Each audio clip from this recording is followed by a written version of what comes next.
How is everybody tonight? Yeah.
My name is Martin.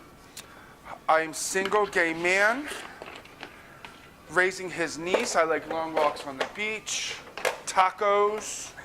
I bartend here at the Raven, and I host In Drag Lipstick Mondays here at the Raven as well. I always knew, obviously, like everybody else, that I was different. I've always felt like women are beautiful, and I can tell you things about them. Angelina Jolie that I think is breathtaking. But it was never a sexual thing for me ever.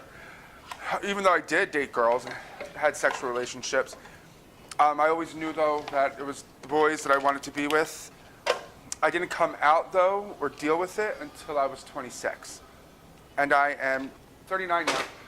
I actually went to school to be a chef and for hotel and restaurant management. And I worked as a chef for a little while, and the money just wasn't enough. But I love this industry, so I stuck in this industry. And I really do hate people, but the transitions just seemed natural enough and worked out well. The money's better. I have to deal with people's BS, but I get to leave it right here and not take it home.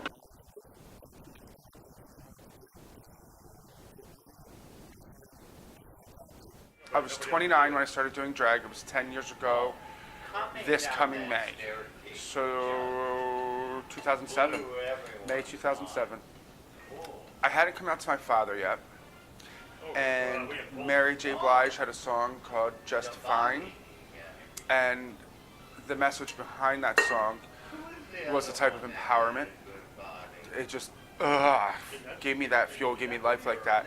And I had lived here in town for about 2 years, here in New Hope, and would come here to the host of the drag shows then on Monday nights was Victoria Lace, and the show was called In Your Face with Victoria Lace. And she was just this tiny little black drag queen that just seemed to be so full of everything. And I said I wanted to do drag one time. So I worked with Miss Pumpkin, you know too well, one time, that Gay Pride, when this place closed for the year, and we went up to the Nevermore. I did the Gay Pride show there. I made my debut, which was supposed to be one time. One time. I can't reiterate that enough. One time. And then here we are, 10 years later.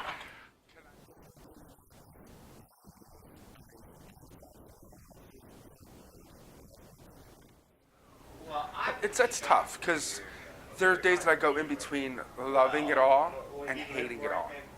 You know what I mean? Because it is work, and it is an extra job.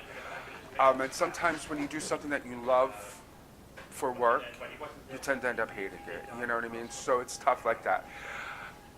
I do love the whole process of transforming from this to Miss Martini. And whether Miss Martini's makeup is on point that night or whether I'm like, with it, I do love that process. I love that becoming somebody different. I love entertaining. I love the stand-up on the microphone and on that stage. But I think what I've grown to love especially is just being somebody who isn't afraid to be themselves and encourages somebody else to be who they are.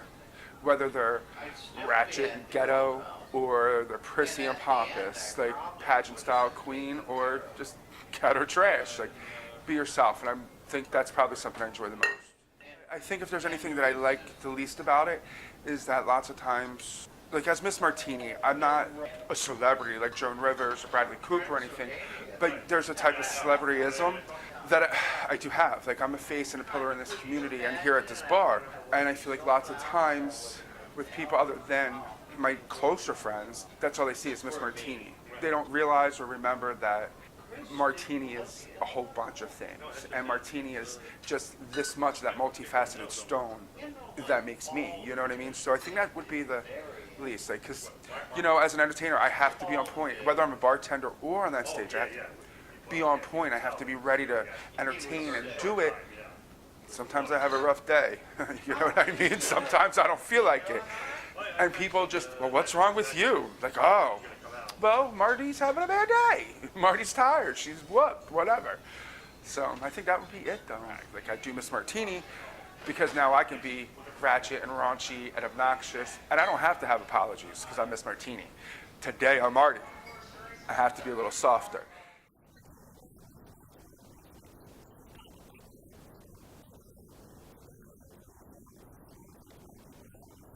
First I start with the music, the songs, the girls that are going to be in that show that, you know, I plan that out weeks in advance.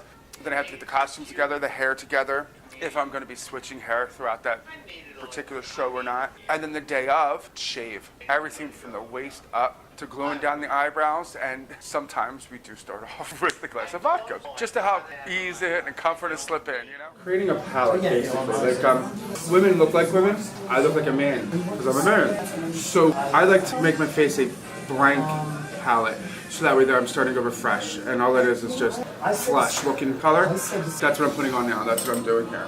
I like to do my contour, my cheekbones and stuff like that first, and then do my eyes and highlight. That's how I like to work it. Then I'm creating like the contours, accenting and highlighting my the natural normal curves, but creating like a chin so that way there I look thinner and that kind of stuff, like the way the lights on the stage will hit me.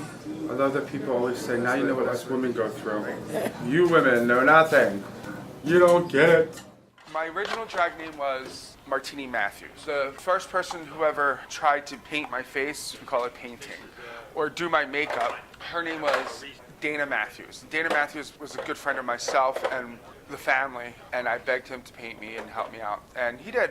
So originally it was Martini Matthews. However, every time one of the MCs, Vera Charles, Vera would be MCing and she would try to introduce me. She said the crowd would go crazy. They would go mad because I was local. And Martini Matthews, he kept by accident, would introduce me as Martini Madness. And that was 9 years ago, and that name is stuck. So Martini Madness, I couldn't go by anything different now. It's Miss Martini Madness, they know me.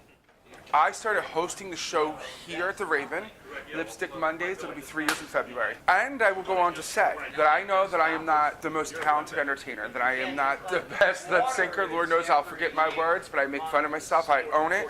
I don't dance.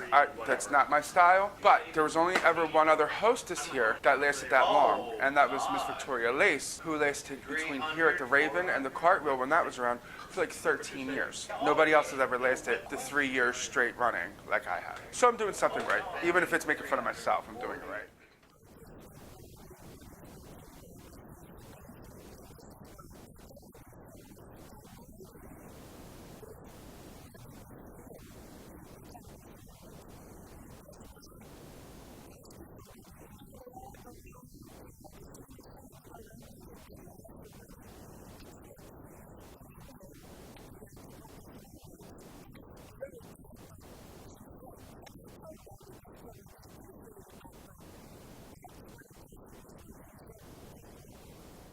Do shows here at the Raven, obviously. In New Hope, I've done shows down at John and Peters.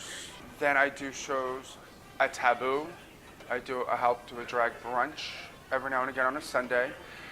Then I do a Thursday night every now and again. Like every 2 or 3 months, I'm down at a Bob and Barbara's, which is in South Philly. They're about the only places. I'm a busy guy, and they keep me busy here, so it's kind of tough to spread me too thin. Jay Fithian was a gentleman who used to visit the landing all the time. He was a local here in this community in New Hope, and Jay and Miss Cordy and they were really good friends with a lot of us. And Jason had said to me, my first show, when I came off the stage and I walked up and I said, Jay, thank you so much for coming to my show. And he just shook his head, like that stubborn old fart he was, and just shook his head at me and said, we'll never get you out of a fucking dress. So, you know, every time I put on a dress, I cuss him out.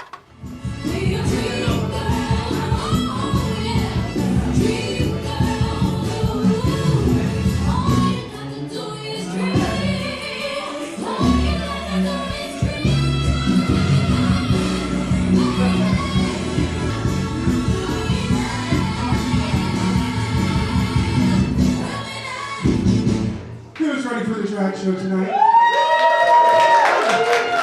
Well, put your hands together for your hostess this evening. And every other Lipstick Monday, me, Miss Martini Madness! It's me. I was wondering if after all these years I'd like me to go over everything. They say the time's supposed to heal you, but I'm done much healing. Hello, can you hear me? I'm in California dreaming about who we used to be when we were younger and free. I've forgotten how it felt before the world fell at our feet. There's such a difference between us and a million miles. Hello from the other side. Drag it's a weird community, but it's just like any other community. Like a lot of these girls feel ostracized, they feel set apart and different. And in the drag community, you also have the subcultures of transgender and cross-dresser and whatnot as well. And here at my show, I feel like these girls find a little freedom to be able to be themselves, whether they're transgender drag queen or a cross-dresser. They feel comfort in being themselves here at my show. So they tend to look at me as a role model or a big sister that they look up to, or a mother who takes them under their wing and helps them out, like Mercedes or Honey Bottom, even Kellyanne, you know what I mean? Big sister, mother, friend. At least I can say that it's right to tell you I'm sorry for breaking your heart, but it don't matter. It clearly doesn't tear you apart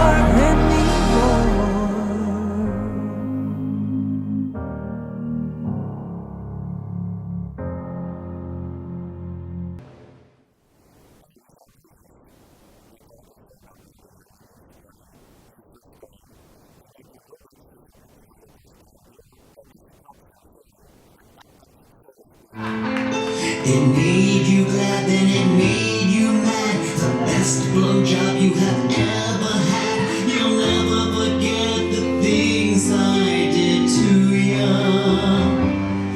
I met a man who was 7 feet tall, but his penis was unbelievably small. Don't worry, 3 inches is fine. I lied to you.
community events have I not been involved with?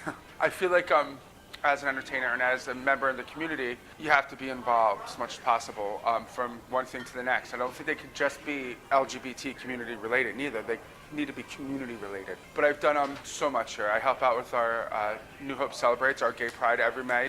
I help MC the parade from over in Lambertville, New Jersey as it crosses the bridge into New Hope. I perform at that block party down there.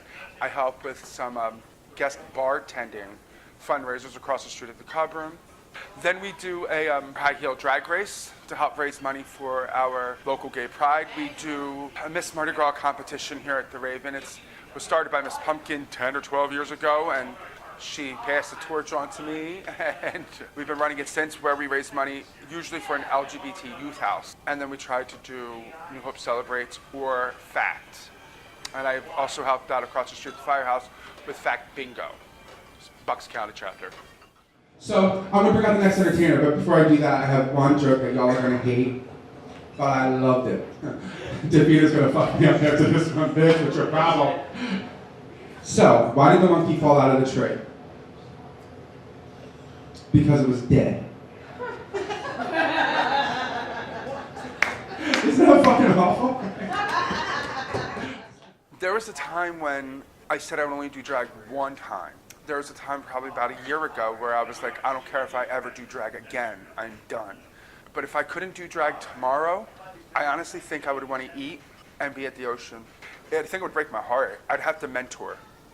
But the first things I would do for like 3 years would be sit on the beach and eat. That would be it.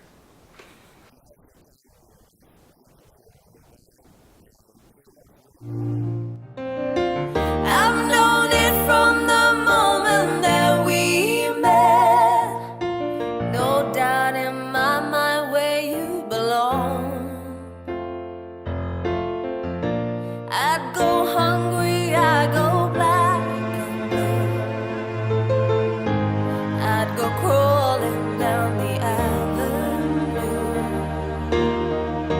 No, there's nothing that I wouldn't do to make you feel my love.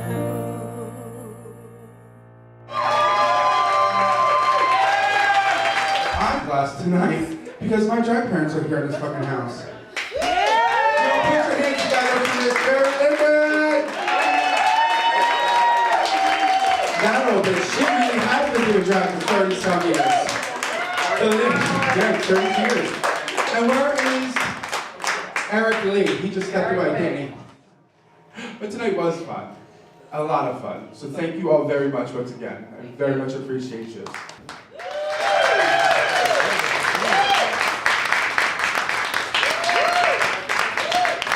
Thank you. Love you, Marty.